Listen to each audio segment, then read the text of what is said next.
ำลังปิ้งปลาหมึกจ้าไม่ต้องปิ้งรอบเด็กเนาะมาหอดเรือนคำเพื่อเฮ็ดแล้วดีเด็กกินข้าวเด็กเลยจ้าปิ้งกุ้ง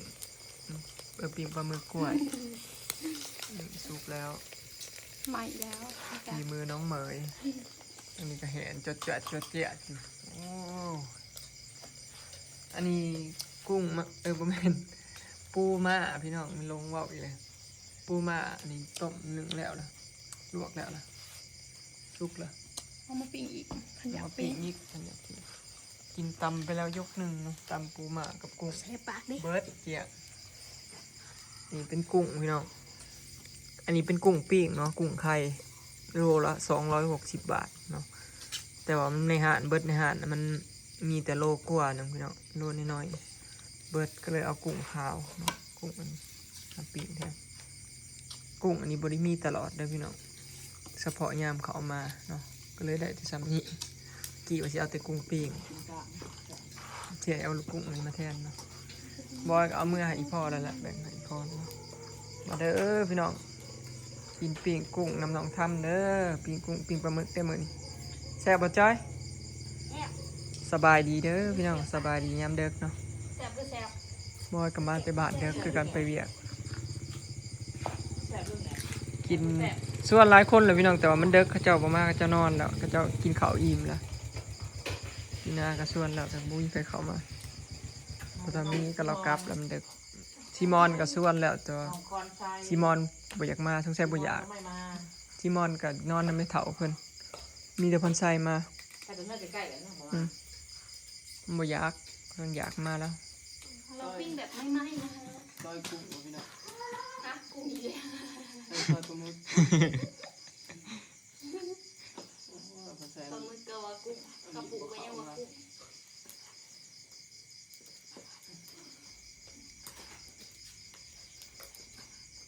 โอ้จะบอกว่าสุกสนุกจับทุกคนมีดเบียดเขาพี่น้อง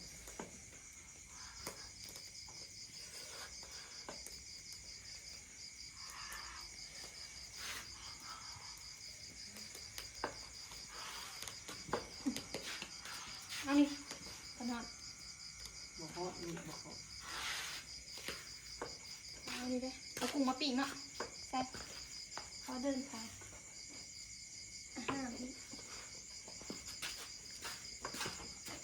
อุ้ย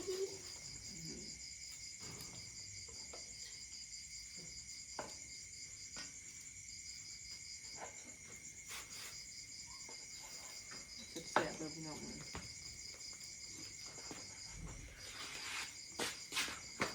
อุ้ยทำดิอยากเปิดปากตัวมาเลยจอยปล่อยแล้ว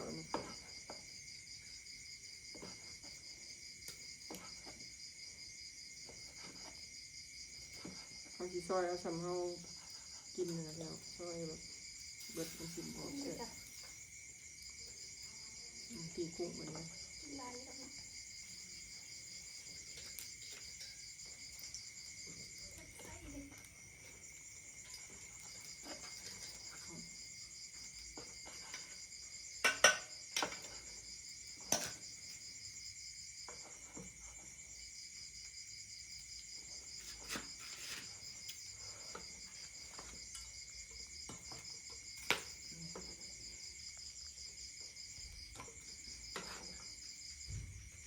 เห็นเป็นตัวกับแน่นมาเด็กพี่น้องเลยเหมือนที่แล้วเหยียบสมรสแล้วตัวไข่กับไข่แล้วตัวบะหมี่ไข่กับบะหมี่ตัวมันจกออกบนมันจักทำบูจักขีจักใครโอ้ยเป็นไหนเนาะทั้งกุ้งทั้งปลาหมึกพี่น้องปูม่าผมจะกิน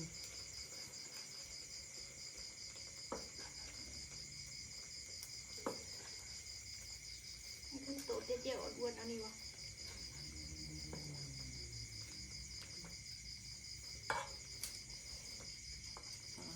นี่ปิ้งกุ้งหอมๆพี่น้อง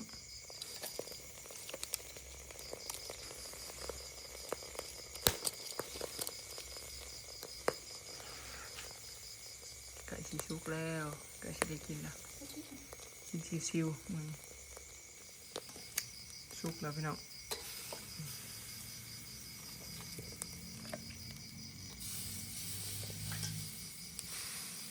มาเด้อพี่น้อง ชุกกระจ้า ได้อยา ที่ ก ต้น อา เดิม หารทะเลเอากินเลยกินเด็กๆพาเด็กๆมาซุ่มแซวตะกี้ก็ว่าสิบริกินแล้วไปน้องแปะรถค่ำ เด้อ บุรีบอกว่าแดนเมื่อซื้อทำอีกที่เอื้อนเขาอันบอกกี้เขายังอยู่นะเขาก็มันกระเดิกเลยคือเมื่อเลยกินเดิกเลยแล้วอ่ะ มาแต่แปลงรถคำแม่นมืออื่นบ่อยู่หลายมือจะสิได้มา2 มื้อก็เลยเอามากินมื้อนี้ซะเอากินรถเด็ก ไอ้ท่านก็นอนเอากินให้ ๆอืม แม่เราบอกกินหรอกสบายดีกินเล็กๆกินไปเลยยกหนึ่งสบายดีเด้อ มาพี่น้อง เป็นแล้วแบบน้ำ เย้ อาบน้ ยาดำเนี่ย ำกินแล้วน้องเมย์กับเพาะขึ้นไปกินแล้วแบบ โอ้อาซิตานี่ก็เป็นโรคกระเพาะบานเว้นน่ะ มันออกซื้อออกไปให้แม่กันนะใส่บอกกี้ไว้ชิมมื้ออื่นบอกกี้เอามือไป มือเหรอเราก็เบิดมือเยอะ เงียบ อย่าง สบายบ่ บ้านดูว่าน้องหูแล้วก็อย่าง บ่แม่นดอกเสมอสนัด เขาขับมาเกินไปตั้งงานเลยใช่ไหมที่โมงจับไปก่อน พี่อิงจะเอาสีมันติดกับอันเปลือกมันไม่ดับกระปุกเนี่ย เพื่อนไม่เคยแม่ มันเปลือก โอ้ยเออ ว่าเราคงบุก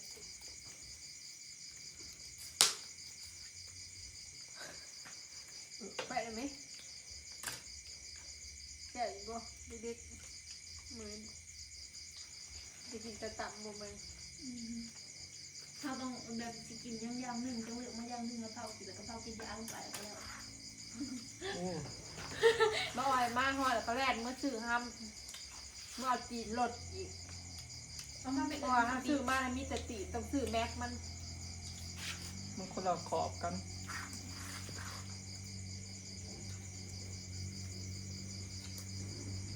มีแต่ตีนเนี่ยตีน1,4,300 หกมันหกสองเจ้าหนึ่งเจ๊2,300 ปี2026ตีนรถในปี2026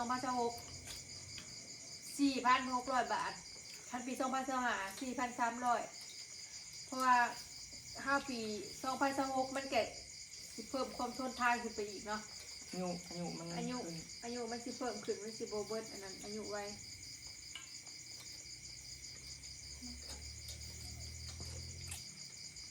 ฉีดตีแบบมื่นไป มัน800 18,400คุณออกไปมื่ออื่นก็สิไปเปลี่ยนเลยสิไปเลยสีโลกก็สิไปหาฝากไว้ทหารเท่าไหร่น่าจะตื่นไปจากมุมนี่แล้ว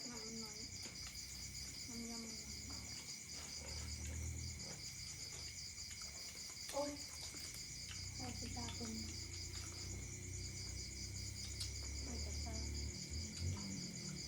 มืดจ้าแล้วก็เป่าลงไปนอนเลยปูปิ้งแล้วกำลังปิ้งเอาผิดกินอยู่นี่นั่งขึ้น เวลาน้องเมย์เป็นเจ็บท้องเนาะกินอะไรกัน ปูปิ้งมันเบิดอันนี้สิได้เลย มันหลายอย่าง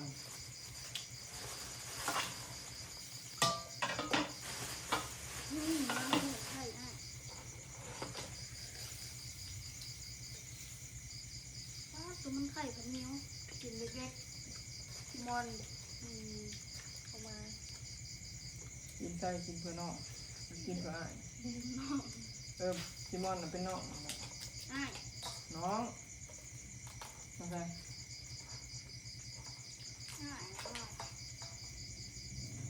เอื่อยมีเอื่อยแล้วเลี้ยงแต่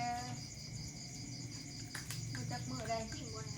สามปีก็แต่ขอยปลาหมูคน แม่ นั่นนี่ตัวปี ก็จะมีเนี่ยได้ดู ขอบคุณป้า จ้อย ขอบคุณป้าหลายๆเรียน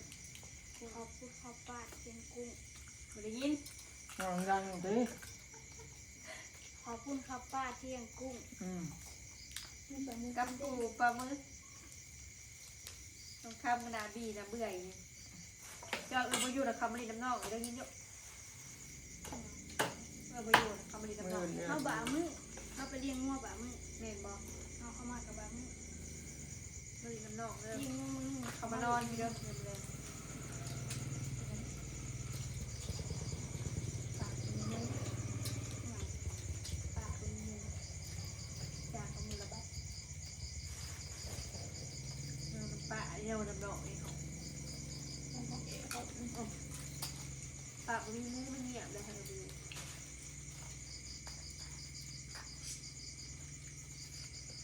เขาหลับอย่างเดียว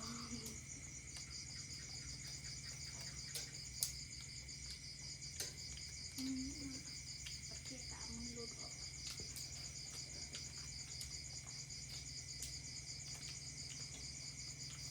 งาน เงี เงี ย ย บบ ยังคิดมีลองต้มกับทอดกินบุตรขาด เขาไม่กินข้าวเลยเฮ้ยกินข้าวเลยแต่แปลงรสนะไม่อยากเขา อิ่มบ้าง อิ่มแม่ อีกสองทีแล้ว อิ่มสีดอก มึงเนี่ยจะเอาไปแล้วแหละ มันดี ทั้งแม็กรถทั้งตีนเป้าแม็กรถมันคากับตีนเก่าต้องไปเปลี่ยน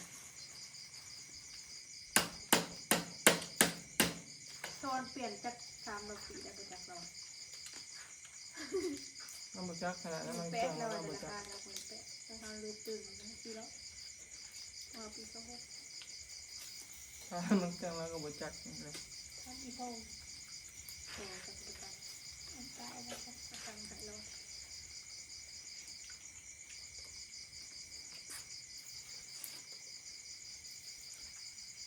ที่มัวกระทานที ถ้าโต๊ะรถไปตั้งศูนย์บอกเปลี่ยนติดรถตั้งใจแล้วกัน ตั้งอยู่ห่านที่เขามีแน่หยุก มีได้รหัสมีโนโยกี้เบอร์2เขาเคยมี บูธแล้ว เป็นแบบได้ท ไม่ใช่ ำเขาเคยปัดเก้าอีพ่อ ผ่านเลยบูธ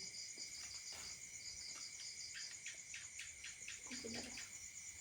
คุณปากไม่คือเลยทำ ถ้าไปหาห่านที่นี่ตั้งฟูนแล้วห่านง่ายนะ ตามันก็เละๆผิวนั่น อ่ะ นะ ชน อี มาชน ตากับบีบี ไม่ชน ดูแต่เขาเวิร์ออกมาดูอุบาทจัง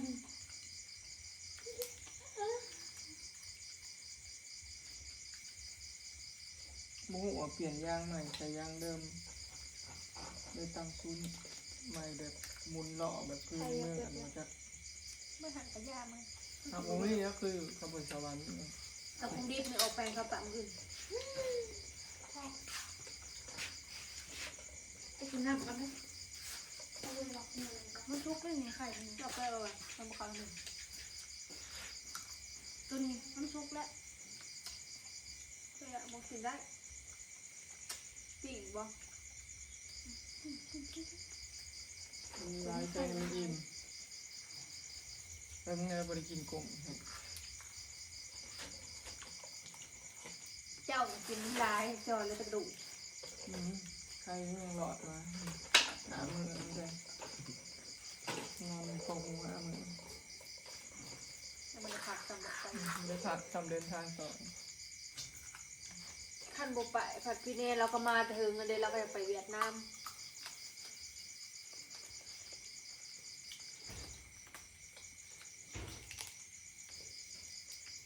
ขึ้นมาจากปักเซกยังเกิดไปส่งอยู่ได้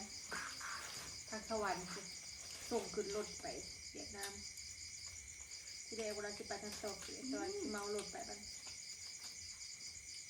อ่ะ รุปไปทางไหนกันแน่เลยงง พี่น้องมารถไป ไปมารถอยู่เซโน ไปส่งสุดค่อยขึ้นไปขึ้นรถสวรรค์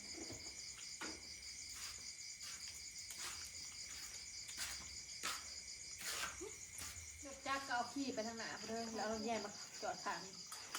จอดนี้เขาอื่นก็ไม่รู้แล้ว อิ่มแล้วพี่น้องอิ่มนะจ๊ะกินอะไร เขาเกิดผมสีเป็นพี่เหรอ ใส่แซ่บอันนี้ หมดเลย อันนี้ กิ พี่เหรอ ผมสีโพดโพคนบางคนนะโพดกับตู้ เปิดกุ้งย่างให้ ทรง กิ ผม น กับทรงผม ตู้มันตั้งแต่ปุ๊สาวอะไรจนว่ามื่น ตอนแรกก็ยืมบอกปีนขึ้นมาปีนขึ้นมา ตู้เขา คลิปนี้ก็สิขอเก็บภาพบรรยากาศไว้สำนีเด้อเนาะพี่น้องขอบใจ FC บ่ทุกผู้ทุกคนที่ติดตามแล้วก็เป็นกำลังใจให้ตลอดมาเด้อเนาะพี่น้องแต่แล้วก็ขอบคุณเอื้อยละลายๆเด้อเนาะที่เลี้ยง เด็ก เด็กๆเนาะเลี้ยงปลาหมึกกุ้งหยังเนาะเองรวยๆเด้อเอื้อยเนาะซื้อได้ขายมันแล้วก็จบไปสำนีพี่น้องเนาะไปแล้ว สบายดี ๆสบายดีสบายดี